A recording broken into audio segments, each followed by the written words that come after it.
제목을 따라서 하십시다. 실로암 맹인의 광명, 가서 씻고 밝은 눈으로 왔더라. 이런 제목으로 말씀 나눌 때에 하나님의 기적이 여러분에게 넘쳐나시기를 주님의 이름으로 축원합니다. 우리가 복음성가에도 나와 있는 어두운 밤에, 캄캄한 밤에 새벽을 찾아 떠난다, 이 실로암 맹인을 주제로 한 복음성가입니다. 오늘 9장은 실로암에 가서, 물론 주님의 말씀이지만 실로암에 가서 태어날 때부터 맹인으로 태어났는데 거짓말같이 눈을 뜨게 되고, 그래서 이 사건 때문에 또 많은 이제 말과 말씀들이 어우러진 그런 내용을 정리하려고 합니다. 특징이 하나 있다면 요한복음이 좀 그런데 그 중에서도 오늘 9장의 말씀은 질문이 많습니다. 묻고 답하고, 답한 거에 대해서 또 재차 질문하고. 우리가 보면 서양에서는 소크라테스와 그 제자 플라톤과 그 제자 아리스토텔레스를 비롯한 수많은 철학자들이 나왔죠. 그런데 비슷하게 그 무렵에 동양에서는 공자, 순자, 맹자, 이런 또 철학자들이 나왔어요. 그래서 이거를 차축 이론, 차축 시대라고 그럽니다. 이상하게 거의 비슷한 시기에 훌륭한 학자들이 서양에서 나오고 동양에서 나왔다. 그런데 이분들의 강의법이라고 그럴까요? 오늘날에 학교 가면 어떻게 배웁니까? 선생님이 그냥 막 칠판에다가 막 적고 설명하고 가는 경우, 어떤 경우는 땡 치면 적다가 말고 가는 경우도 있고, 우리는 쉬는 시간에서 그거 적기도 하고 그러는데 좀 주입식이다 해가지고 비판도 하고 그러죠. 이 철학자들은 질문법을 했습니다. 그냥 책도 없습니다. 연필도 없습니다. 교실도 없습니다. 그냥 같이 가다가 사물이나 사건을 보고 스승이 질문을 툭 던집니다. 그러면 꽃 한 송이 보고 그냥 무심코 지나갈 수 있는 건데 질문을 던지기 때문에 이제 의미가 부여되는 거예요. 그래서 생각을 하게 되고 관심을 갖게 되고, 그래서 이제 거기에 대해서 또 스승에게 질문을 하고, 질문은 또 거기에 대해서 또 설명을 하고, 질문이 답변을 낳고, 답변이 또 질문을 낳고. 공자도 그렇지 않습니까? 소크라테스도 그렇고 공자도 그렇고 책을 남기지 않았습니다. 대화를 제자들이 기록을 한 것이 오늘날 우리가 알고 있는 책이죠. 자, 그런데 오늘 질문과 답변이 아주 많습니다. 다양합니다. 그런데 이거를 주제별로 해가지고 한 4가지 정도 우리 신앙에 필요한 것을 한번 정리해 보려고 합니다. 첫째는 맹인 인과설에 대한 질문을 우리가 여기서 찾아볼 수가 있습니다. 인과설이 뭡니까? 원인에 의해서 결과가 주어진다. 어떤 일이든지 간에 원인이 없을 수가 없다. 이건인데, 맹인에 대한 또 인과설을 한번 생각을 해볼 필요가 있죠. 제자들이 질문합니다. 1절과 2절을 읽어보겠습니다. 예수께서 길을 가실 때에 날 때부터 맹인된 사람을 보신지라. 제자들이 물어 이르되 라삐여, 이 사람이 맹인으로 난 것이 누구의 죄로 인함이니까? 자기니까? 그의 부모니까? 그러니까 제자들의 입장에서 볼 때는 태어날 때부터 맹인으로 태어났으니까 얼마나 안타깝습니까? 안타까운 마음의 한 말이긴 한데, 이걸 죄로 따가지 단정을 한 겁니다. 저 사람이 맹인으로 태어난 게 왜 그렇죠? 그 원인이 뭐죠? 죄 때문인가요? DNA인가요? 사고인가요? 이게 아니고 아예 죄로 딱 단정을 하는데 누구 죄냐 이거죠. 이게 제자들이 생각할 때의 모든 것은 이 죄 때문이다. 여러분, 오늘날에도 그런 경우가 참 많습니다. 무슨 일이 있으면 저 죄가 많아서 그렇다. 이것처럼 쉽고 잔인한 판단이 없습니다. 뭐든지 그냥 죄로 생각해 버리면 됩니다. 뭔 일이 좀 안 되면 저 사람 죄가 많은가 보다. 쉽죠? 왜 그런지 알 수가 없어요. 우리는 원인을 모르는 경우가 참 많습니다. 세상의 일들은 그런데 그냥 저 죄 때문이야. 그러면 쉽잖아요. 어차피 우리는 다 죄인이니까. 그러나 그 말을 듣는 사람 입장에서는 굉장히 괴롭죠. 특히 우리 신앙인들 입장에서는요, 문제가 하나 있습니다. 성경에 뭐라 그랬습니까? 서로 위하여 기도할지니라. 중보기도. 한 사람이 천을 쫓고 두 사람이 만을 쫓는다. 너희 두세 사람이 내 이름으로 모인 곳에 나도 너희와 함께 있다. 그래서 너희들이 모여가지고 땅에서 매면 하늘에서 매고 땅에서 불면 하늘에서 불린다. 이것처럼 여러분 중보기도, 합심기도 얼마나 중요합니까? 그런데 그렇게 많이 안 합니다. 왜 안 합니까? 내 기도 제목을 내놓기가 별로 안 좋아요. 미래에 대한 기도 제목, 우리 아들, 딸들 결혼해야 되겠어요. 기도해 주세요. 이런 건 내놓지만, 우리 지금 사업이 좀 어려워요. 기도해 주세요. 우리 남편이 아파요. 기도해 주세요. 이런 건 잘 안 내놓습니다. 왜 안 내놓습니까? 사업이 어려워? 믿음의 사람이 사업이 어렵지, 잘 나가야 되는데 죄가 많은가 보다. 이렇게 정죄를 할까봐 기도 제목 안 내놓습니다. 너희 중에 병든 자가 있느냐? 교회 장로들을 청할 것이요 그들은 기름을 바르며 위하여 기도할지니라. 합심으로 기도하고 중보해서 기도하고 기도하는데 각자 너 따로 나 따로, 이게 문제라는 거예요. 근데 왜 이런 문제가 있느냐? 그렇게 죄 때문이라고 단정 짓기 때문에 그렇다는 거예요. 그러면 주님은 뭐라고 그랬을까요? 그거 맹인죄야.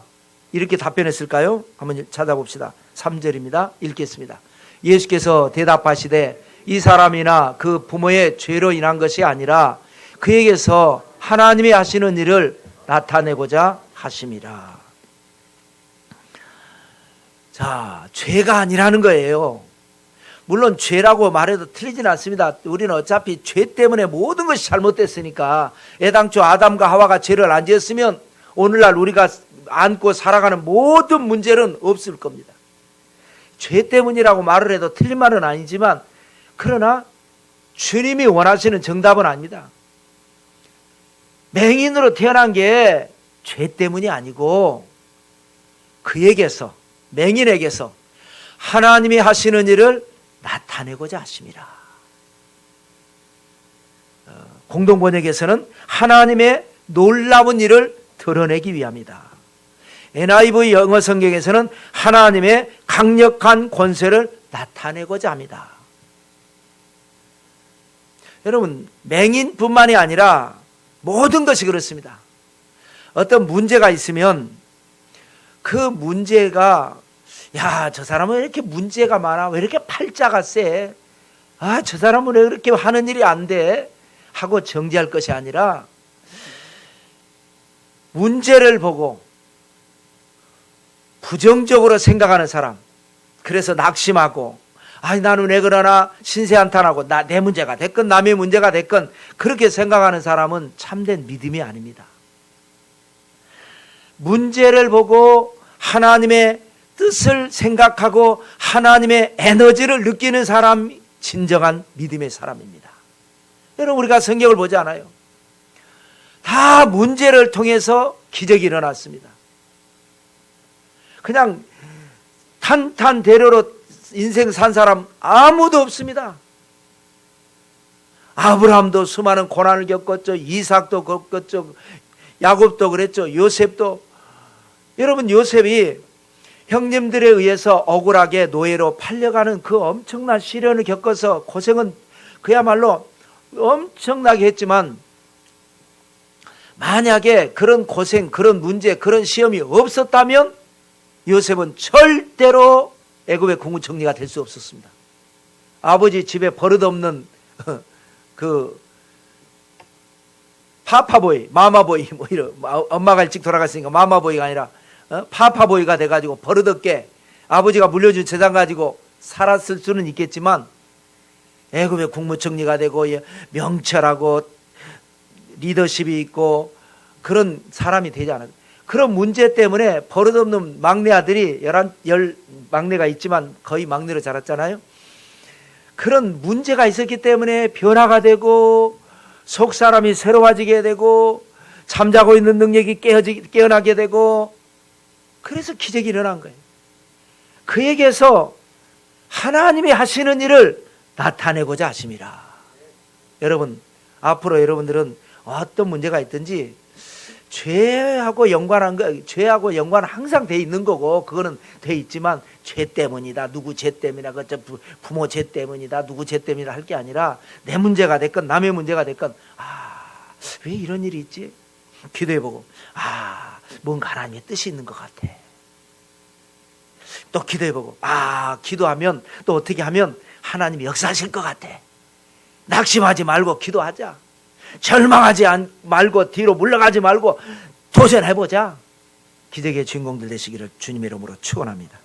두 번째 질문은 신유에 대한 질문입니다. 신유라는 것은 치유는 이제 어떤 의료 행위로 낫게 하는 것이고, 말 그대로 하나님이 낫게 하는 것. 자, 먼저는요, 눈을 뜬 맹인에게 사람들이 눈을 떴으니까 놀래가지고 질문을 했을 거 아닙니까? 많은 사람들이 질문합니다. 이웃 사람들도 질문하고 주변 사람들이 다 막 하는데, 그 질문의 답변을 듣고 이 사람들이 바리새인들에게 데리고 가니까 바리새인들이 똑같은 질문을 또 하는 거예요. 그것도 바리새인이 눈을 뜬 맹인에게 질문을 하고, 그것이 그 질문의 답변이 마음에 안 드니까 그 부모에게 또 똑같은 질문하고, 또 다시 맹인을 또 불러서 또 질문하고, 질문이 계속 반복되는 거예요. 어떤 질문인가 볼까요? 8절과 건너뛰어서 10절 읽겠습니다.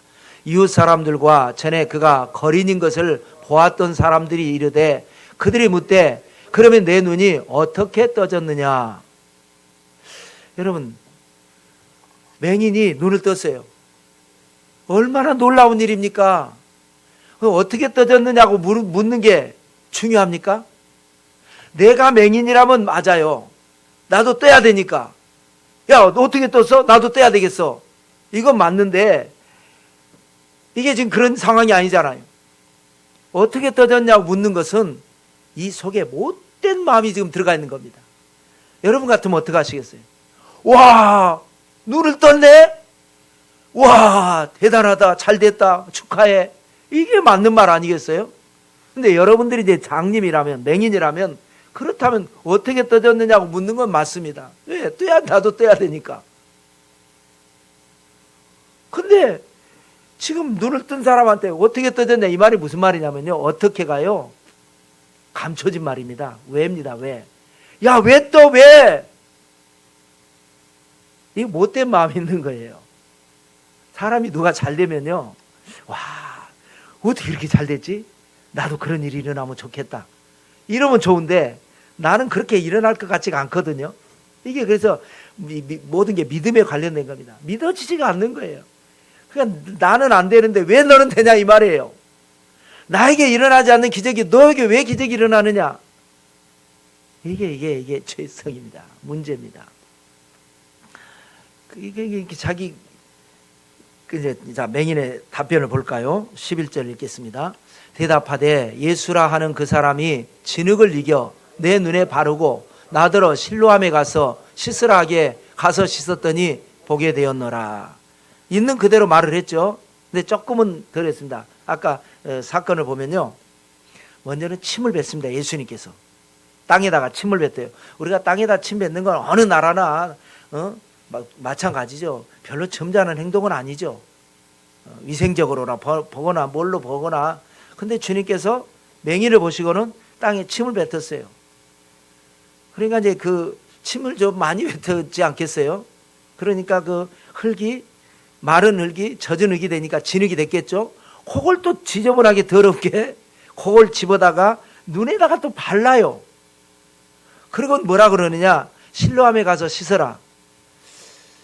여러분, 맹인이 실로암을 어떻게 갑니까? 가는 게 어렵죠. 쉽지 않죠. 오늘날 맹인은요, 종류가 여러 가지가 있다고 해요. 이렇게 살다가 눈이 이렇게 실명을 하는 경우는 원래 이 시신경이라는 게 있잖아요. 근데 이제 실명을 한 거죠. 그래서 이런 분들은 대부분 몇 %라는 말을 합니다. 그러니까 80%안 보이는 거지 20%는 보이는 거예요. 그러니까 익숙하게 지팡이 짚고 다니기도 하고 다닙니다.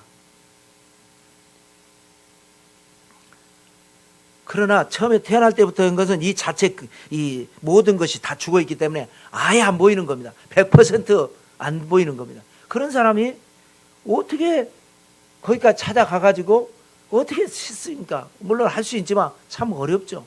왜 이렇게 어렵게 했을까요? 여러분 바디메오 기억하시죠? 여리고의 맹인 거지 바디메오. 이 사람 어떻게 고쳤습니까? 주님께서 여리고에 와서 말씀 전하시고 여리고를 떠나실 때 그 여리고 입구에 있다가 안 보이니까 이 사람도 날 때부터 맹인이 된 사람인데 뭐 웅성웅성하는 소리가 들리니까 이게 뭔 소리지? 예수님이 지나가시네? 그럼 뭐라 그럽니까? 큰 소리로 다윗의 자손 예수여 나를 불쌍히 여기소서. 그러잖아요. 사람들이 야 시끄러워. 더 큰 소리로 다윗의 자손 예수여 나를 불쌍히 여기소서. 주님께서 하도 시끄러워하고 도대체 누구냐 왜 그러냐. 오라고 해라. 말리지 말아라. 오라고 하니까 거지가 겉옷을 내버리고 유대인들은 거지가 입는 옷이 있습니다. 그냥 겉옷이 아닙니다. 그 옷을 입지 않으면 국어를 못하는 겁니다. 그런데 그 겉옷을 그냥 던져버리고 쫓아가서 그 주님 뭐라 그럽니까? 내게 무엇을 하여 주기를 원하느냐? 바디메오가 주여 보기를 원하나이다. 예수님이 보아라. 우리 말로 하면은 보아라 세 글자. 한마디에 눈을 번쩍 뜨고 기적이 일어났습니다. 그런데 이 실로암 이 맹인은 침을 뱉고 진흙을 이기고 눈에 바르고 실로암 가서 씻으라. 왜 이렇게 복잡하게? 이걸 이렇게 쉽게? 그 이유는 성경에 기록되어 있지 않습니다. 그러니까 우리가 물론 알 수는 없지만 힌트는 조금 이따 세 번째 대지에서 한번 살펴보기로 하고요. 여기서 중요한 건 뭐냐? 사람마다 은혜가 다르더라는 거예요. 환자를 보면 귀신 쫓을 때도 다 다르게 쫓고 중풍병자도 많은 중풍병자를 고쳤는데 어떤 중풍병자는 말씀으로 고치고 어떤 중풍병자는 뭐 안수해서 고치고 각자 은혜가 다른 거예요. 그러니까 여기서 우리가 얻는 교훈은 뭐냐? 하나님의 은혜는 각자 다르게 임하신다. 그러니까 비교할 필요가 없습니다. 비교하기 때문에 항상 불평불만이 나오는 거예요. 여러분, 저 요즘은 이제 하나 낳고 둘 낳으니까 그렇지 옛날에 막 저 같은 경우는 6남매인데요. 그러다 보면 늘 싸우죠. 그리고 그 가난했던 시절에 나라 자체가 가난했으니까 특별한 집안이 아니면 미숫가루에 타가지고 나눠 먹으면 엄마가 눈금 재가지고 나눠주나요? 아니잖아요. 눈찜작으로 딱 나눠주면 저도 항상 기억이 납니다. 받으면 내 거 안 보죠. 형 거 보죠. 형 거가 내 거보다 더 많은가. 항상 본다고. 그래서 늘 억울하게 생각했는데 나는 항상 막내라고 그래서 늘 옷을 사 입을 때가 거의 없고 형이 입은 거 물려 입고 돈 생기면 돈이 없으니까 돈 생기면 형 사주고 그 다음에 형 것 입고 나는 항상 억울하다고 생각했는데 커서 형하고 대화해보니까 형은 형대로 자기는 항상 억울했어. 동생 때문에 항상 억울하고 나는 나대로 항상 형 때문에 억울하고. 그래서 나중에 친구들 만나면 친구들도 다 그런 얘기를 해요. 그러니까 달라서 그래요. 형이니까 이렇게 해주고 동생이니까 이렇게 해주니까 좋은 점도 있고 나쁜 점도 있고 좋은 점도 나쁜 점도 있는데 자기 좋은 건 생각 안 하고 자기 억울한 것만 생각해서 늘 욕구불만을 갖는 게 인간이란 말이에요. 하나님은 좋으신 하나님이시잖아요. 근데 각자 믿음의 분량을 따라서 또 각자 형편을 따라서 하나님은 다르게 은혜를 주시는데 왜 나한테는 이렇게 주냐고 불평할 게 아니라 알고 보면 같은 거예요. 예를 들어서 A에게는 많은 걸 주고 B에게는 작은 걸 줄 수 있어요. 10달란트 주고 5달란트 주고 그럴 수 있잖아요. 그러면 이게 좋은 10달란트가 좋고 5달란트는 나쁜 게 절대 아니라는 거예요. 그 사람에게는 10달란트가 최적화 좋은 거고 이 사람에게는 5달란트가 최적화 좋은 거고 다음 단계에서 또 이 5달란트 받아서 자기가 더 열심히 해서 5달란트 남기면 더 좋은 것이 또 임할 수 있고, 그러니까 그 모습 그대로에서는 그게 가장 좋은 거다.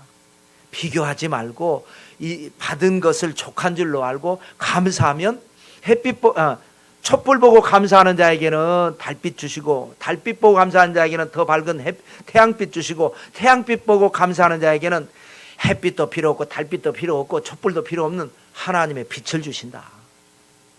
그냥 이 모습 이대로 감사하고 나중에 지나고 나서 보면 더 좋은 것, 이것이 바로 하나님의 은혜라는 겁니다. 한번 볼까요? 로마서 10장 12절 읽겠습니다. 유대인이나 헬라인이나 차별이 없음이라 한 분이신 주께서 모든 사람의 주가 되사 그를 부르는 모든 사람에게 부여하시도다. 이거 아닌데? 유대인하고 헬라인하고 차별이 있죠. 유대인은 선민이고 이방인은 아닌데요. 그런데 단면을 놓고 보면 그런데 하나님의 구원의 대역사를 놓고 보면 유대인이나 헬라인이나 차별이 없다는 거예요. 각자 다르지만 결국은 다 합력해서 선을 이루고, 유대인을 하나님이 선택하시고 이방인들은 아직 선택 안 하셔서 언약을 맺었지만 이것이 참 감람나무지만 나중에 돌감람나무인 이방인들에게 접을 붙여가지고 더 좋은 열매 맺게 하시고, 나중에 유대인들도 또 구원하시고, 하나님의 그 전체 역사를 보면 같다라는 거예요. 그를 부르는 모든 사람에게 부여하시도다. 그 모든 사람이 누구냐? 나. 여러분 각자 나. 나만 안 받은 것 같고 나만 소외된 것 같고 나만 손해본 것 같은, 그게 아니고 하나님은 모든 사람에게 부여하시도다. 은혜가 다르다. 다른 건 절대 틀린 게 아니다. 잘못된 게 아니다. 내게 주어진 작은 것일지라도, 때로는 지금은 아무개는 잘 나가고 아무개도 사업도 잘 되고 누구 집안도 평안하고 자녀들도 잘 되고 아무 문제 없는 것 같아. 나는 왜 이렇게 문제가 많나? 나는 이렇게 시험이 들고 나는 이렇게 힘들고 나는 이렇게 괴롭나? 나는 이렇게 문제가 있나? 그런데 나중에 지나고 나서 보면 그 시험을 잘 이기고 나면 요셉이 어떻게 됐습니까? 형들은 아버지 집에서 아무 근심 걱정 없이 먹고 살 때 요셉은 노예로 팔려가가지고 말할 수 없는 시련을 당했지만 나중에 보니까 요셉은 애굽의 국무총리가 됐는데 흉년 만난 형들은 요셉한테 와서 무릎 꿇고 납죽납죽 절하면서 구하잖아요. 다 다르지만 좋은 것이다.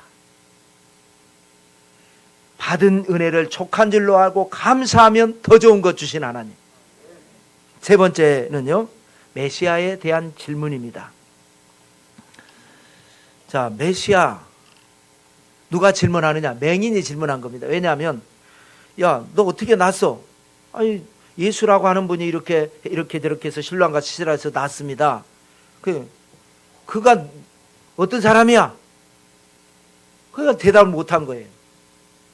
그러게 생각해 보니까 나를 고쳐준 분이 누구지? 이런 황당한 일이 있나요?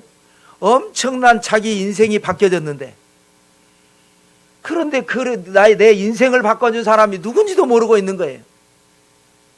이게 그러니까 나중에 주님이 오셔가지고 이제 그 질문을 유도를 해서 메시아에 대한 질문을 하게 하고, 메시아가 어떤 분이라는 것을 주님이 답변하시는 그런 내용인데, 먼저 35절 36절을 읽어보겠습니다.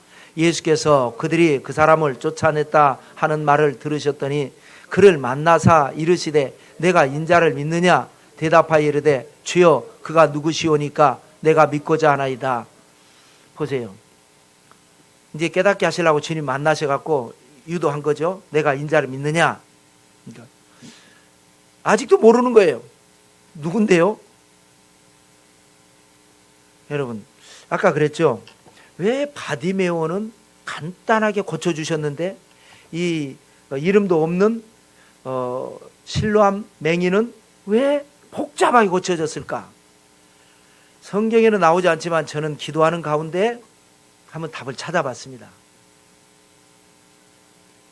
맞는지 안 맞는지 여러분도 한번 판단해 보세요. 이 두 사람의 차이가 뭐예요? 바디메오는요, 확실한 고백을 한 사람입니다. 다윗의 자손 예수여 나를 불쌍히 여기소서. 확실한 믿음 있는 사람이에요. 이 사람에게는 간단합니다. 백부장한테도 뭐라 그랬습니까? 처음에 가서 고쳐주려고 그랬는데 백부장이 신앙 고백하니까 갈 것도 말 것도 내 믿음대로 될지어다. 믿음이 확실하면요, 응답도 간단합니다. 근데 이 사람은 어떤 믿음이에요? 주님이 누군지도 몰라요. 물어봐도 몰라요. 그러니까 좀 복잡해요. 절차 거쳐요. 하나님이 사랑하시고 또 작정하셨고 그렇기 때문에 고쳐주긴 고쳐주는데 뭐가 좀 시간이 걸리고 복잡하고 절차가 거쳐서 고쳐지는 거예요. 그럼 오늘날 우리 기도 응답은 어떻게 하면 빨리 오느냐? 왜 늦게 오느냐? 내가 확신이 없으면 늦게 오는 겁니다. 확신이 있으면 하나님을 믿지만, 내가 예수 그리스도를 믿지만 인생 살면서 어떤 문제가 딱 닥쳤을 때, 어떤 상황이 딱 닥쳤을 때에 그래서 기도하는 거고, 기도하면은 하늘이 무너지고 땅이 꺼지고 어떤 상황이 사람들이 뭐라고 하든지 간에 내 안에 확신이 있다고 하면 믿음의 확신으로 말미암아 하늘문은 열리고 마귀는 떠나가고 기적은 일어납니다. 근데 기도해봐도 응답이 이런 것 같기도 하고 저런 것 같기도 될 것 같기도 하고 안 될 것 같기도 하고 그러면 자꾸 늦어지는 거예요. 이게 확신, 그 확신은 말씀과 기도와 말씀 생활을 하면 나도 모르게 확신이 오는 거예요. 늘 말씀을 가까이 하니까 여러분, 다니엘도 어렸을 때 포로로 끌려갔기 때문에 뭘 합니까? 근데 거기 가서도 그 바쁜 중에서도 늘 성경 가까이 하고 하루에 3번씩 손 들고 기도하니까 확신이 오잖아요. 오니까 이제 70년 마쳤다. 기도하니까 막 사자들도 벌벌 떨고 그 남의 나라에 포로로 끌려가서 수석 총리가 지내고 자기가 있으면서 황제들 느부갓네살, 그 다음에 고레스, 다리오 이런 황제들을 무릎 꿇혀버리고 얼마나 기적이 일어나는지 네가 믿는 하나님은 최고의 하나님이다, 유일하신 하나님이다 고백하게 만들어버리고 여러분들이 그런 기적의 주인공들 되시기를 주님의 이름으로 축원합니다. 믿음의 확신, 흔들리지 않는, 요동하지 않는 확실한 믿음. 그래서 이제 그 주님이 누군데요? 인자가 누군데요? 그럼 가르쳐 좀 믿을게요 하니까 주님이 설명한 답변 39절 읽겠습니다. 예수께서 이르시되 내가 심판하러 이 세상에 왔으니 보지 못하는 자들은 보게 하고 보는 자들은 맹인이 되게 하려 함이라 하시니, 예수님은 어떤 분이시라고요? 심판하시는 하나님, 구원하신 하나님을 여기에서 설명합니다. 보세요. 보지 못하는 자들은 보게 한다. 이게 구원이잖아요. 눈만 얘기하는 게 아닙니다. 듣지 못하는 자들은 듣게 하고 깨닫지 못하는 자는 깨닫게 하고 안 되는 자들에게는 되게 하고, 이 얘기입니다. 그 구원이잖아요. 안 되는 걸 되게 해주시니까. 근데 또 보는 자들은 맹인이 되게 한다. 심판이잖아요. 이건 여러분 우리 신앙에 있어서 아주 중요한, 이거 정말 밑줄 짝입니다. 이 영적인 것을 깨달아야 합니다. 그래서 우리가 은혜 받는 비결이 뭐냐? 주님 앞에 나올 때 자기 의를 가지고 나오면 절대 은혜 못 받습니다. 뭘 가지고 나와야 되냐? 죄를 가지고 나와야 돼요. 우리 사람은 누구나 하나님의 형상과 모양대로 지음받았기 때문에 우리 안에 아름답고 거룩하고 훌륭한 신성이 있습니다. 그러나 먹지 말라고 하는 선악과를 따먹고 하나님 앞에 죄를 짓고 그 DNA, 죄의 DNA가 우리 안에 있기 때문에 우리 안에는 죄성이 있습니다. 사람은 누구나 장점이 있고 단점이 있듯이 사람에게는 신성도 있고 죄성도 누구나 있습니다. 그러면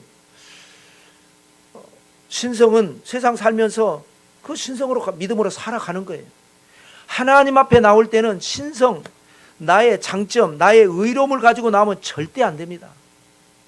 천부여 의지 없어서 손들고 옵니다. 하나님, 저는 죄인입니다 하고 죄를 가지고 와야 십자가에서 내 죄를 이렇게 가지고 오면 내 죄를 사해 주시고, 또 나가 세상에 열심히 살고, 또 주 하나님 앞에 나올 때는 내 신성을 가지고 세상에 나가서는 막 강하고 담대하게 믿음으로 승리하며 살지만, 하나님 앞에 나올 때는 주여 저는 죄인입니다 하고 죄를 가지고 나와야 용서를 받지. 의를 가지고 나오면 절대 은혜가 없습니다. 절대 은혜가 없습니다. 주님께서 바리새인과 세리를 예를 들었잖아요. 두 사람이 성전에 가서 기도하는데 바리새인은 아주 의기양양하게 오는 거야. 아주 성전에 들어올 때부터 막 하나님, 내가 금식 기도하고 11조를 드리고 의를 막 자기 의만 주장하는, 할렐루야, 다음 주에 또 뵙겠습니다. 그런데 세리는 감히 쳐다보지도 못하고 멀찍이 서가지고 하나님, 저는 죄인입니다.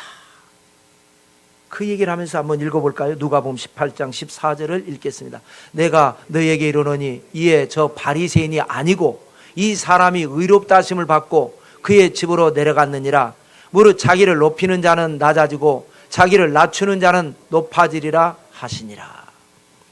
바리새인은 아무런 응답이 없는 거예요. 또 여기에서 와서 자기 의를 가지고 했으니까 자기 잘난 맛에 또 가서 세상 사는 거예요. 그러나 하나님은 그 기도 받지도 않고 그 예배도 받지도 않은 거예요. 그러나 세리는 가까이 오지도 못하고 하나님, 저는 죄인입니다 하니까 의롭다 하심을 받고 내려갔다. 응답 받고 내려갔다. 그러므로 오늘날 우리 모두도 마찬가지입니다. 자기를 높이는 자는 하나님 앞에 나올 때 의를 가지고 나오면 또 자기를 높이는 거죠. 그러면 낮아지게 된다. 하나님 앞에 나올 때 죄를 가지고 나오니까 낮추게 되고, 그러면 높아지게 된다. 여러분, 그래서 우리는 깨닫는 자가 되어야 합니다. 내가 죄인이구나.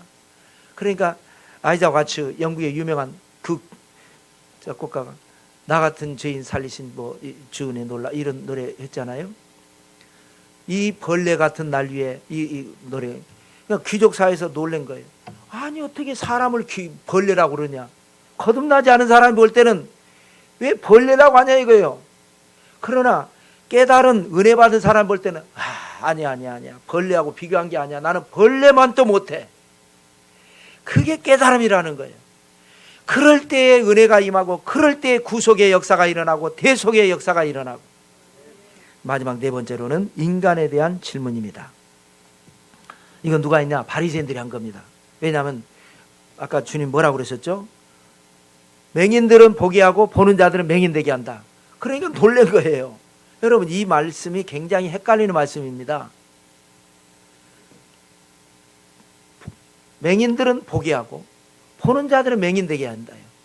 이게 여러분 굉장히 복잡하고 굉장히 헷갈리고 굉장히 이거 난해한 얘기라니까요. 지금 여러분은 어떤 사람입니까? 보는 자잖아요. 맹인 될 겁니다, 이제. 그러면 그잖아요. 맹인들은 또 보고, 그러면 또 시간 지나면 또 본 자들이 맹인되고, 맹인이 이거 메비우스 띠라 그러죠. 끝이 없는 거예요. 끝이 없는 거예요. 보면 눈멀자가 되고, 눈멀게 되면 보게 되고, 보면 눈멀게 되고. 이거는 의미를 깨닫지 못하면 그렇게 생각할 수 있다 이거예요. 그렇다는 얘기가 아니라, 의미가 뭐냐? 보는 자들은 맹인되게 하고 맹인들은 보게 한다. 이것은 우리 인간의 온 모습을 깨닫게 하기 위해서 하신 말씀인데, 그 자체로 이해를 해버리면 난해한 말씀이 된 거죠. 40절에 질문을 바리새인들이 예수님께 합니다. 읽겠습니다. 바리새인 중에 예수와 함께 있던 자들이 이 말씀을 듣고 이르되, 우리도 맹인인가? 헷갈리니까 그럼 우리도 맹인이란 얘기인가? 하고 질문을 하니까 예수님 뭐라고 답변하시는지 볼까요? 41절입니다. 예수께서 이르시되, 너희가 맹인이 되었더라면 죄가 없으려니와 본다고 하니 너희 죄가 그대로 있느니라. 우리가 맹인이에요 그럼? 아니, 죄인이야. 이 말입니다. 쉽게 말하면. 왜 죄인이냐? 맹인이라고 생각하면, 다시 말해서 깨달아서 내가 맹인이구나, 내가 죄인이구나 하면 은혜가 있고, 그래서 응답이 있는데, 깨닫지 않고 자기 의를 내세우니까 그게 죄고, 그래서 맹인이고 그렇다라는 말씀이 있는 겁니다. 그래서 중요한 건 뭐냐? 깨닫는 겁니다. 하나님의 말씀은 깨닫는 자, 그것이 거듭남입니다. 거듭남을 통해서 하나님의 역사가 일어나는 겁니다. 여러분, 안타까운 것은요, 이런 깨달음이 없으면 기독교도 하나의 종교밖에 안 됩니다. 종교라고 하는 게, 여러분, 우리나라의 전통 종교라는 게 불교, 유교 아니겠습니까? 기독교가 하나의 종교라면 아주 불리한 종교를 여러분은 선택하신 겁니다. 이왕이면 전통 종교, 옛날 조상들이 믿던 종교를 믿지, 서양에서 들어온 종교, 물론 불교도 다 인도에서 들어오고, 유교는 중국에서 들어오고 했지만, 기독교는 예수님을 믿고 하나님의 자녀가 되는 것은 종교가 아닙니다. 생명이고 영혼입니다. 그런데 우리가 잘못 믿으면, 깨닫지 못하고 잘못 믿으면 우리 스스로가 종교로 전락이 돼버리는 거예요. 우리가 은혜를 받고 우리가 거듭나고 우리가 깨달으면, 우리 보잘것없는 사람을 통해서도, 우리를 통해서 초대교회 때와 같이 로마 황제가 두려워하는 사람이 돼서, 처음에는 박해를 했지만 나중에 로마가 항복하고 기독교 국가가 돼버리잖아요. 로마 제국이 기독교 국가가 되잖아요.